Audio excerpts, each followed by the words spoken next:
All right, welcome back, everybody. And if you did not read the description or the title of this, I will just let you know this is a little bit of a different episode than my usual one. And so I'll give you a little bit of context behind this and why I'm doing this. So I was recently reached out to by a church to come speak on the future of tech, kind of where things are and how to think about all these different things. And so as I was putting my notes together, I thought, you know what, this is a really interesting topic, an important topic, and I think people would benefit from it. So I'm actually going to record this and push it out through my usual channels, even though it's a slightly different bend on things and it gives you a little bit more insight into who I am as an individual. So the one thing I will say right out of the gate is that I'm not going to get into all the specifics of the different technologies and all this other stuff. I actually designed this to be in partnership with a live Q&A component as well, where people could ask detailed questions about specific things. So if you listen to this thinking like, am I going to hear specific use cases and all of this? You're not. And again, if you want that, you can reach out to me. I'm happy to do this live and do some of the live Q&A, but this is just the kind of didactic connecting the dots part, not the other half of it. And the other thing I will say is, if you're listening to this and you don't share my biblical worldview, I think that's okay as well. I think you'll find very quickly that the goal of this is not to try and put points on the board or to convince you to come over to my side. But what I see often right now is a lot of people wrestling and struggling through the challenge of what feels like just constant uncertainty and things changing all the time. And so me wanting to connect the dots to how I firmly believe we can see how to navigate some of the treachery of advanced technology with wisdom that comes from an over 6,000-year-old manuscript, I think that can bring a sense of peace around the fact that, you know what, yes, things are changing, but also there's a lot of timeless wisdom that can help us navigate this. And so, like I said, whether you adhere to the same worldview as I do or not, I actually would encourage you to listen to it, because I think you'll very quickly see like, oh, okay, there is something that I can walk away from with this. And I recognize where some of the allergy can come from this type of stuff, but I'd ask you to just kind of temper that and hear me out. Before I get into it, I want to give a little bit of context to who I am, because some of you who listen to this may know me. Many of you probably don't, but I think this will set the stage for what we're going to get into. So if you follow any of my stuff, if you've Googled me or ChatGPT'd me or whatever, there's a lot of things you would probably find. You'd probably find, I'm the chief learning officer at ChenMed. I'm a tech analyst and advisor. I'm the host of Future Focused. I'm a LinkedIn influencer. I'm a husband and father of 7. Those are all notable things about me that are pretty publicly available. And they are true. They're true things about me. But I think one of the hard things I often find about this is that they really can tell a very specific kind of story about who I am and what my experience has been that is true but incomplete, I guess would be the best way I would say it. And I think that's true of all stereotypes, is you can see something about someone and think you know what's going on, and really you don't. And so I think it's also important for you to know that what you see on the internet isn't necessarily the whole part of me. I mean, I grew up in a very dysfunctional, abusive home. I struggled through college. I didn't grow up necessarily I guess I grew up in my later years in a air quote Christian home, but it was much more of a cultural Christian home where it was kind of more of a thing you did. And I wrestled with what I felt was the duality of this compartmentalization of this thing that supposedly was so transformative, yet it had this very neat box that it stayed in and didn't really play outside of that. And as a result of my childhood and all of this, I struggled with depression. It ultimately almost led to me taking my own life. But it's not like something that I go, oh yeah, that was the early version of me, and then I grew up and I no longer struggled. I mean, even as an adult, my marriage was almost destroyed in my early 30s by a porn addiction that my tech savviness had allowed to hide since I was very young. I still, to this day, despite whatever public accolades I have or whatever growth I have, still struggle wrestling with this idea of, is anything I do really even going to matter? And so you might go, why on earth would you share this? What relevance does this have to the topic of what the Bible might have to say about advanced technology? But I think it actually very much sets the tone. And the reason I wanted to open with that is, as I look at where we are in this technological digital age, we are living in a more and more and more artificial world. And it's a world that tends to celebrate this idea that we all have it figured out. And if you don't, something's wrong with you, and you can't talk about your vulnerabilities and where you're struggling. And I just don't think that's healthy. My experience has been that is an exhausting existence to live in. And I truly believe what Paul says in 2 Corinthians when he says, when I am weak, that's actually when I'm strong. And so it's one thing to say it, it's another thing to model it and to say, I'm not just going to say, hey, you should be more vulnerable. We should be willing to talk about the bigger parts of us that not everybody knows about, but actually show what that can look like.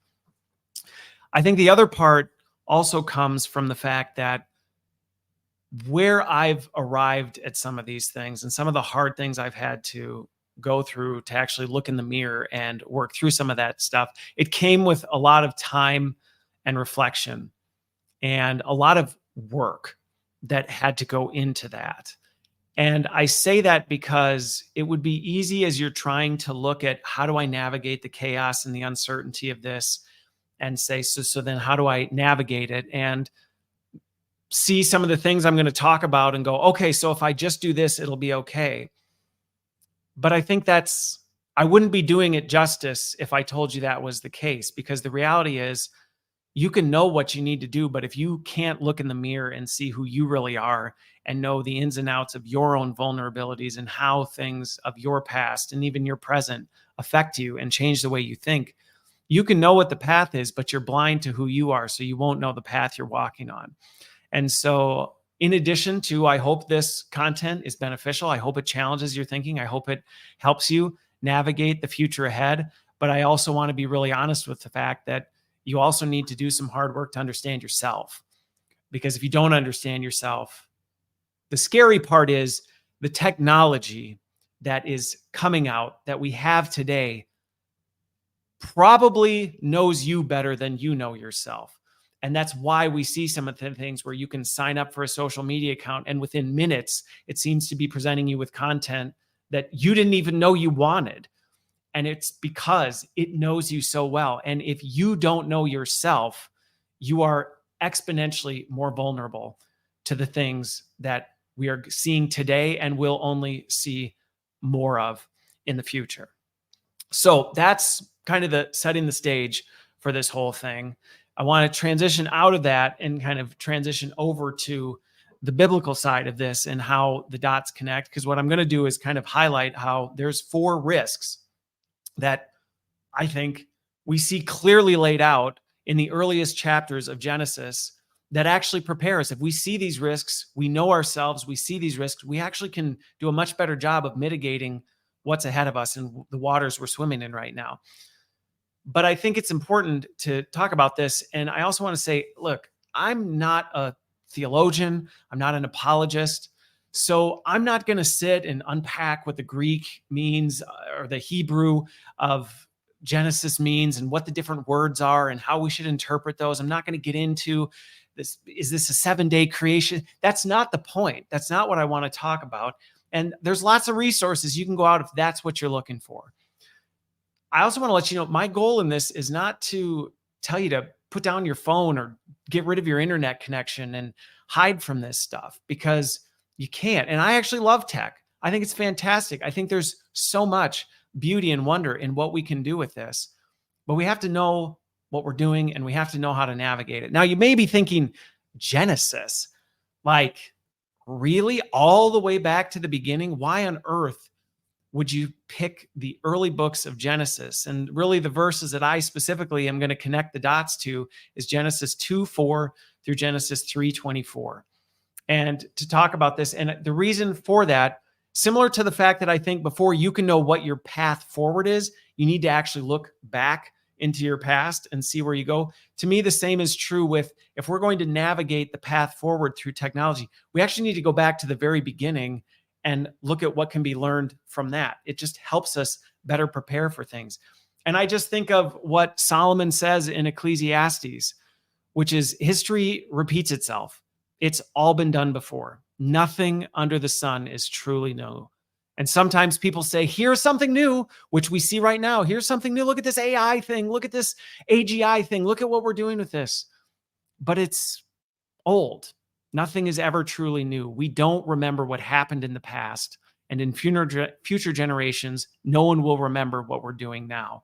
And so that sets the stage for why I think it's so important that we understand the past. We understand the patterns. We understand the history of what really has happened, so that we can say, well, okay, if that's what it is, and we know that truly history may not completely repeat itself, but it does rhyme, as Mark Twain, I think, famously said, then that can help us navigate it.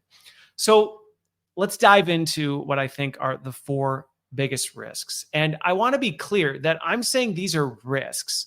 Going back to the point that I'm not here to convince you that you should get rid of your phone or get rid of your internet connection. I mean, I don't know, maybe somebody will make that decision if it's the right one for them, but I certainly am not going to advocate for that, because ultimately I see these as risks. And I see the technology we see today and that's being developed for tomorrow as a tool. By itself, it's not really doing anything. It's simply accelerating and exacerbating what's already in play. And when I've been in conversations with people who say, well, no, actually the technology actually is bent towards a certain thing, it's trying to accomplish it, I actually go, well, the technology itself isn't. Somebody's behind that that's actually trying to set up the technology to achieve their will, achieve what they want, type of a thing. So the technology is just simply accomplishing it in new and different ways. And I think that's why it's so important that we understand these risks, because if we truly understand these risks, we can look at the technology and the things coming at us through a lens where we can quickly see, hey, wait a minute, this is playing on this vulnerability or this risk. So how am I going to make sure I navigate it well? Now, the first one is what I would call radical individualism. And this, going back to Genesis, goes back against God's design. And so when I look at it, I see in Genesis 2, he talks about, and again, my goal is not to make you go, okay, well, Christopher thinks this, so therefore, but it talks about this. God put the animals there. He did all this stuff. And it's not until Eve comes into the story that Adam finally goes, at last, bone from my bone, flesh from my flesh. So here he has all the animals around him. And it's great and it's fine. And I think about people who have dogs, dog people, cat people, they love their animals. But it's not until there's really this connection, this intimate connection between 2 human beings, where there's this like, aha, finally moment. And the technology we see today has the potential. Okay. It's not necessarily, unless we allow it, but it has the potential to completely separate us from that and completely isolate us from the intimacy that we actually need from one another. And I see it in 2 ways. I think in some ways, what I see happening regularly is it can take the relationships we have and make them extremely shallow. And just going back to this veneer that I think we see in a social media world, where we're all trying to create a media wrap of what our life really is, that's actually hiding what's underneath us, that can make it seem like we have deep connections, we have all these friends, and actually we don't know anybody, and nobody really knows who we are. And we can have a completely connected life that is in many ways completely isolating. And the relationships we have are relationships that are built on partial truth or complete lies, which leads to really shallow, non-intimate relationships. And we know, going back to this, there's something there that isn't how we were designed. And I think whether you follow a biblical worldview or not, you know what I'm talking about in that moment where you have a true connection with another human being or another group of human beings. And it's why you see some of the things where people say in the corporate world, well, that's why we got to get together in person, because there's just something about it. There is something there about connecting with one another. And technology is really has the potential to isolate us from that. I think the other one that I see as Jennifer AI, generative AI continues to rise is this ability to go, I can do it all by myself. I don't need anyone else. And this can really lead to this radical individualism where you literally can go, I don't need friends. I can talk to AI. If I need to talk through something, I'll talk to AI. You know what? I used to go to this person to help me with this, but now I don't need to because I have the power of the internet with me, and it has all the knowledge that has existed in the history of whatever. And we know that this doesn't go well. And going even just back to the text of Genesis 3, we see what happens when Eve doesn't call out to Adam when she's tempted with the fruit. We see, I mean, based on the text and the contextualization of it, it's not like Adam seems like he was all that far away. She doesn't ask for any help. And it leads to some really big mistakes. And I think we can see, I see the same thing in a corporate setting. I see the same thing in the world today where people are leaning on technology and going, I'm just making decisions because the AI data tells me this, or ChatGPT told me I should do this, or whatever. And instead of actually collecting and collaborating with other human beings, people find themselves in really disastrous situations that they could have completely avoided had they actually connected and collaborated with other people, which, if we look at the text this way, we know that this is how it was actually designed originally. And I just think of the proverb, fools think their own way is right, but wise listen to others. And I don't think listening to others is listening to ChatGPT. I think it can play a role. I think it can be helpful. But I think when we try and substitute artificial sweetener for the real thing, we're always going to come up short. And I think that's a real risk, one of the key risks that I see with the rise in advanced technology. Now, the second one that I am seeing in droves right now is how advanced technology has the potential to confuse our identities. And I think it's important what we can see from the text, if we go back to Genesis 2, and in this case, I'll jump back to Genesis 1, is that our identities are not something that we achieve because of the work we do or what we accomplish. And I think that's actually one of the really encouraging things that I take from the text when I feel unsettled about this is, if you look at Genesis 2, the Lord placed man in the garden to tend and watch over. I mean, he's basically given a responsibility, and it's not based on any performance he's done. It doesn't say in the text, like, and Adam really showed God how amazing he was at tending the fields. And God went, you know what? You're a hypo. I actually think this is now going to be your job because you really, before he even did it, he was given that. And I actually think Genesis 1, 26, 28 actually illustrates it even more clearly as he's talking about it. And it says, God created them in his own image. Like he created them with that purpose. And he told them, be fruitful, multiply, rule over the earth and govern it. He gave them a purpose. And again, it wasn't based on their performance. It wasn't based on their talents or their skills. And I think that's something that we need to see in some of this and go, well, wait a minute, what really is our identity? And another one that I think as I was going through and planning my notes on this is Jeremiah 1:5, where he says, I knew you before I formed you in your mother's womb. Before you were born, I set you apart and appointed you as my prophet to the nations. And so again, it's this theme of identity doesn't come from performance and from the things we do. And that is a heavy weight that we carry often. And I see it in the corporate sphere all the time, where people are holding so tightly to the things that they do and the things that they've built their careers on, the things they've spent their time doing. And they go, but this is what my job, this is how I've built my life. This is how people know me. They know me to be this person that does this thing. And as the AI age is coming in, this is rocking people's worlds right now as things that people thought only I can do this. This is my jam. This is my thing. This can never be taken from me.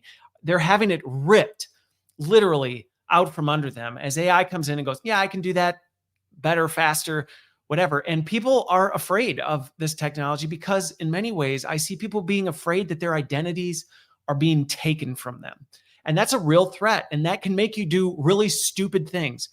As an example, I've seen people cling tightly to jobs they hated because their identity had become so intertwined with this is who I am. It's not just what I do, it's who I am. And the thought of that being taken from me leads them to making really bad decisions in their life.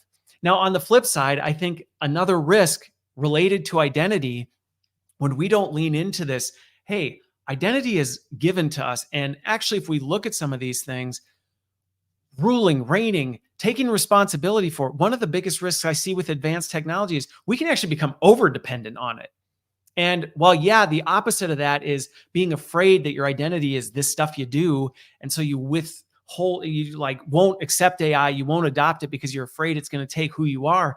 You could be on the other side and not recognize, hey, but you've been given an identity of rule. And I say rulership carefully because I think a lot of people have a really negative view of what rulership is. And I think unless you truly understand the model of leadership and rulership Christ models for us, which is humility and serving others and things like that, you hear the word rulership and you think of dictatorship and domineering and things like that. And so when I say we have this identity of ruling over creation, ruling over things, it's not for our own gain to destroy, to, consume, things like that. But I think it's easy as we look at this advanced technology to go, oh, it's so capable, it's so competent. I'm just going to let it make the decisions. I don't need to oversee it. I don't need, and we can actually, in my opinion, let go of some of our God-given identities and hand it over to AI and go, you do it now. And I've seen that go sideways where people transition things that, like, literally, you just run this department AI, or you just make these decisions AI about who we hire or who we fire, and it makes catastrophic decisions. And then when it does, it's like, oh, well, that's not. And we know inherently that this makes us uncomfortable because when bad things happen and somebody tries to point the finger at AI, people don't just go, well, yeah, I guess AI. We go back to go, well, who allowed that decision? Who made that decision? Who enabled that to even happen? There's a demand for justice that, whether you adhere to a biblical worldview or not, we just feel it inside of us. And I think this is another risk, is that AI can make promises of, yeah, I'm perfectly capable of handling this, and you can just let me take this over. And I actually am seeing a rise in that. And so that's where I say I see these two polar opposites of our identities getting mixed up. On one end, we can identify ourselves with the things we do and not know how to navigate the future of tech. On the flip side, we can underestimate our responsibility and what our identity actually assigns us, and actually delegate and relegate things we shouldn't be doing. So the third one is these advanced technologies we have today, they will give you what you want. And that sounds good on the surface, but what we want is not inherently good. And I think that's something that is a really uncomfortable thing to start to wrestle with, is this idea that, hey, my desires, what I seek after just naturalistically, it's not for my good, and it's certainly not for the good of others. And ultimately, it will destroy us. And I think that's one of the big risks I see with advanced technology, which, tying back to the text, we see this in Genesis 3:6. The woman was convinced. She saw the tree was beautiful and its fruit looked delicious, and she wanted it, and the wisdom it gave to her. She desired it. So she took it and ate it, and then gave some to her husband who was with her, and he ate it too. And I actually add that second part of he was with her and he ate it too, because I think one of the biggest tragedies that I often see is Eve takes a really bad rap on this. And historically, we have gone, Eve really is the one who screwed this whole thing up. Poor Adam was like the innocent victim. And I actually get really pissed off at Adam in this whole situation, because I'm actually convinced Adam wanted the fruit just as much as Eve did. Going back to my earlier point, I think he was right there with her. And I think he wanted it, and he threw her under the bus instead of actually I would have had more respect for him if he ate the fruit, because at least then he would have gone for it. Instead, he leaves his wife to do it, and kind of like, well, are you going to die? And oh, you're not. Well, okay, then I guess I'll do it too. I think his heart was in the same place. I think he wanted it. And we see from the story that this does not end well. There are serious consequences that fall out of this. And you don't have to adhere to a biblical worldview to think of examples where people pursuing what they want ends poorly. And even if they try and say, well, I was trying to do a good thing, and sometimes you got to break a few eggs to make an omelet. These things don't go well. And so, yeah, maybe my worldview would cause me to go a bit further with it. I think of Psalm 14:2-3, where God looks down on the entire human race and to see if anybody's wise and if anyone seeks God, and nobody, not a single one. Everyone's become corrupt. And so I think there's this tendency to want to go, well, but not me, not what I want. The things I want are actually really good. And advanced technology is going to fuel that. It's going to feed it. It's going to convince you that actually, if you just get what you want, if I can just give it to you faster, better, more efficiently, then you'll be satisfied. And the reality is, I've seen this play out way too many times, and it doesn't. And getting what you want will ultimately leave you completely unsatisfied, and in many cases lead to your ultimate destruction. And I think that's one of the most terrifying parts of this, is I see certain advancements in technology that they sound really good. And I can see where somebody would say, I mean, I want to do it. It's just for fun, or I actually want to help other people with all this stuff. And we can convince ourselves of some pretty ridiculous things. And AI is not going to go, hey, Christopher, I know what's really going on, and this isn't going to go well for you. As a dad of 7, just to the parents out there, okay, maybe you're still on the fence of how you're feeling about all this, but just think about your kids. Imagine if you gave your kids everything they ever wanted. How would they turn out? What kind of monsters would you have on your hands if every time they wanted something, you just gave it to them, no questions asked? You never, you want to go play in the street, go play in the street. You want to eat candy all day long? Fine. You don't want to go to bed? You want to do nothing but play video? Fine. It wouldn't go well for you. But the thing is that's exactly what AI is doing.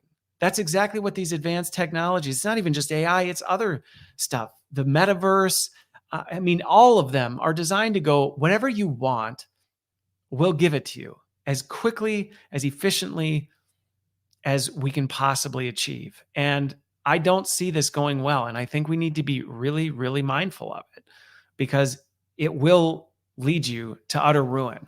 And I'm already starting to see some of that stuff happen in tragically large numbers.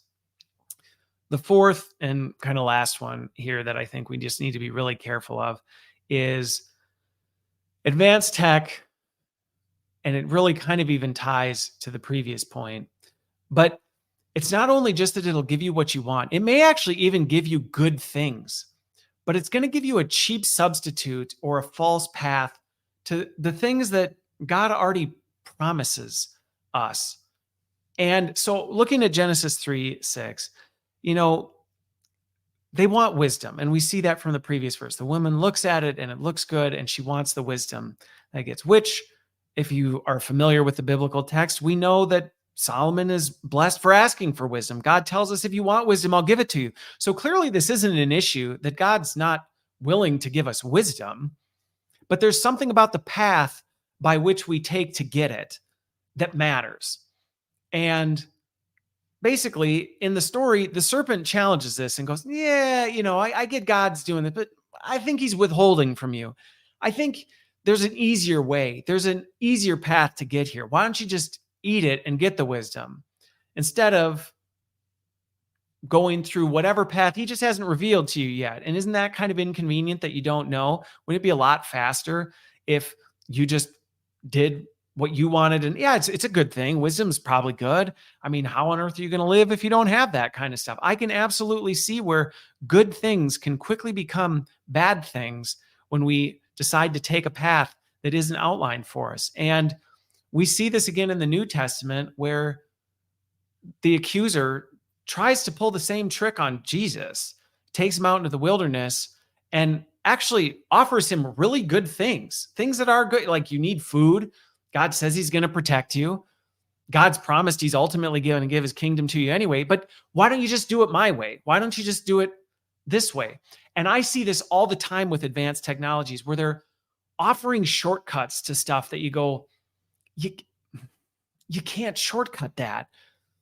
Or getting this through this pathway. And here's a good example of this. I see this happening with the rise of like relationship bots and things like that, where it's like, oh, aren't human relationships really messy? Isn't it really kind of inconvenient to have that spouse who points out that you're not quite perfect and maybe challenges you to be the better version of yourself than you are today? And wouldn't it be so much easier if you just had an AI bot that only said what was wonderful about you and encouraged you and told you everything about how great you were and actually never challenged anything in you? I mean, on the surface, that sounds good. On the surface, it may seem like, well, isn't that really even in the Bible what it tells us we're going to get to at some point? At some point, we will achieve that through Christ. Like, isn't that what it gets to? So, well, why not skip a step here, maybe cut some corners along the way? And even just on a practical standpoint, I see this all the time in the corporate world where it's like, hey, we need to achieve XYZ revenue, or we need to reshift our workforce structure. Let's just go ahead and we need to hire. Here's a perfect example. We need to hire X number of new people into the organization. Let's just use AI to do it. And suddenly you find yourself in legal trouble, or you've hired a bunch of people who don't know what they're doing because AI has made these decisions. And ultimately what you were pursuing was a good thing, but you tried to take a different path. And this one I see rising faster and faster as we see rises in transhumanism promises. This promise of, hey, you won't get sick. Hey, we can prevent you from dying. There's a lot of this stuff where we go, well, yeah, but we're already promised that. But technology can say, yeah, but isn't the way that's promised? Didn't Jesus also tell you that it's going to be a tough road, that it's going to take time, and that wouldn't it be a lot easier if there's just a chip you could lean on and it will give you the same thing? And I think we just need to be really careful of that, because these technologies are going to try and deceive us. And we know, going all the way back, all four of these risks, going all the way back to the beginning of the story, they're not new. They've been fooling humanity for as long as we've been here. And I think as we step into the new age, as we step into the digital age where AI is very much a part of our everyday life, I think we need to be keenly aware of these risks so that as things present themselves, we can ask the question, hey, is this like making me more individualistic, more isolated than it should? Is this leading to me just going after what I want at any cost? Is this leading me to take shortcuts I shouldn't take? Is this leading me to hold tightly to things maybe I shouldn't hold tightly to, or maybe give up things that I shouldn't give up to? And I think if we really look at those key risks, we actually can navigate this in a much healthier way than we will if we don't. Now, the kind of closing transition that I want to highlight on this is one of the things that I am very open and transparent about is we have a tough road ahead. And that's not easy news. And even for my own journey of being a Christian, I know there were lots of times where I'm like, man, like, God, why'd you let the accuser in the garden? Why'd you let him in the first place? Why'd you put a tree? Why even present that? I've had to wrestle with that. And, I don't have answers for that. And I get asked things like that all the time, but we're told biblically that, hey, you're going to run into problems.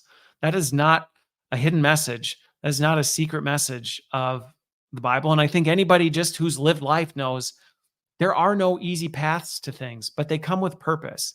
And I think the two things that I find as encouragement through this is, even some days I'm just like, how is this all going to shake out? One comes from Isaiah 55, which when I don't get it, when I look at God and go, this doesn't make sense to me. How on earth, what are you doing? And in there it says, my thoughts are nothing like your thoughts, and my ways are far beyond anything you can imagine. For just as the heavens are higher than the earth, my ways are higher than your ways, and my thoughts higher than your thoughts. And so there is times where I just have to submit to myself to this humility of, I don't know. And this is really hard and it's really confusing. But my hope isn't in myself or the political system or other people. My hope is in something bigger than me, and something that says, hey, also, I'm doing this for purpose. And I think of Paul in Romans when he says we can rejoice when we run into problems, for we know they help us develop endurance, and endurance develops strength of character, and character, strength and confidence and hope of salvation. I just even think on a practical level, think of the wisdom that your parents gave you, or maybe your dad gave you as a kid, or some leader that you grew up with who you went through a hard thing. And on the surface, it seems like, couldn't this just have been avoided? And somebody said, yeah, but I needed you to learn this. I needed you to go through this so that you could come out stronger on the other side. And that is not fun when you're going through it. The number of things in my life that absolutely sucked to experience are countless. I highlighted a few in my intro. Believe me, you haven't seen 2% of some of the things that I've gone through. But it goes back to this idea that it's for a purpose. I think the other thing that is an encouragement as we go through this is, we are going to be tempted by these things. I highlight these risks not because if somehow you lock them in your head, you're going to know. I hope it gives you some sort of framework that the next time advanced tech presents something to you, you have some sort of framework to wrestle through and go, man, is this really going to be for my good in the end? But we know that God offers a way out. He tells us he does. And I just think about, what if in the garden they had actually cried out to God? What if instead of just eating the fruit, they'd cried out? I have no doubts God would have showed up real quick. But they have to choose that. They had to choose that, and they didn't. And I think for us, we're going to be presented with things that are way out of our league, and we're going to have to choose what we do with it. We're going to have to choose how we respond. And that's a choice we're going to have to make.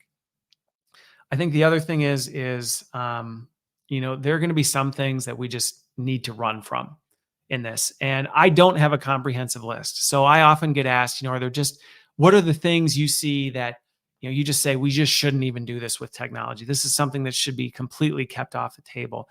And I don't have a universal list. I think there's a lot of nuance and complexity into that. I mean, there are some examples. I think, what I'm seeing with adult media, there's no redeeming quality of that. I think anytime we look at some of the things where we go, well, we're exploitation. I've talked recently a lot about exploitative practices companies use in training their AI, because there's people involved and they exploit real people to do this. And when I look at that, I go, there's not ever a time where you go, well, but the ends justify the means for some of these things. And I think about back to the story in Genesis. I really think, in that situation, they just should have run. I mean, God was in the garden with them. He should have just ran. They should have just ran to him. And I think there's going to be things that we're going to be faced with. And maybe it'll be different for you than it will for somebody else. Maybe there's going to be things you come across where you just need to flee and you just need to say, I need to get out of here. I don't want anything to do with this. And I just think of the wisdom in 2 Timothy, run from anything that stimulates youthful lusts and instead pursue righteous living, faithfulness, love, and peace. And there are going to be times where we're going to be presented with temptations and opportunities that we just need to say, I'm not even going to lean into it. I'm not even going to explore it. I'm just going to run. But and this goes back to my much earlier point, this is why it's so important you know yourself and the vulnerabilities you have inside you and the way your experience has shaped you. Because if you don't, you're not going to know when, hey, for your situation, you just need to run. Don't try and lean in or navigate or whatever, just go. But I think the final hope that I have and the encouragement I have to everybody is that, no matter how chaotic it gets, and there's some real chaos right now, there's some really, really terrifying things that I see on the horizon, is that ultimately God will be victorious over it. And this may be the part where if you don't share my worldview, maybe you'll say, well, I don't agree with that. And that's okay. That's okay. But I can say confidently that's where my hope comes from, is the fact that even if this whole AI thing just goes completely sideways and Skynet becomes a thing and the machines completely come and wipe us off the face of the planet, my hope is not in this. And I see that going all the way back to Genesis 3. And you might go, what? What are you talking about?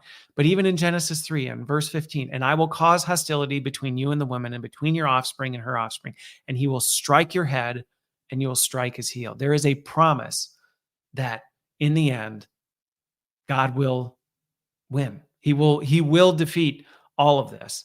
And so we see that again throughout all the Old Testament, in Isaiah, in Ezekiel, and Daniel, and Malachi.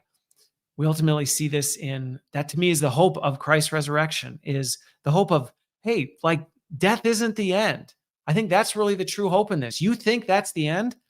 It's not. I'll defeat even that, this thing that seems impossible. And I think that's such an encouraging message. And if you go all the way to Revelation 21, we see that in the end, he wins. And so if you don't hold to that, you know what? That's not for me to decide. But I can tell you right now, that is very much the hope that I hold to.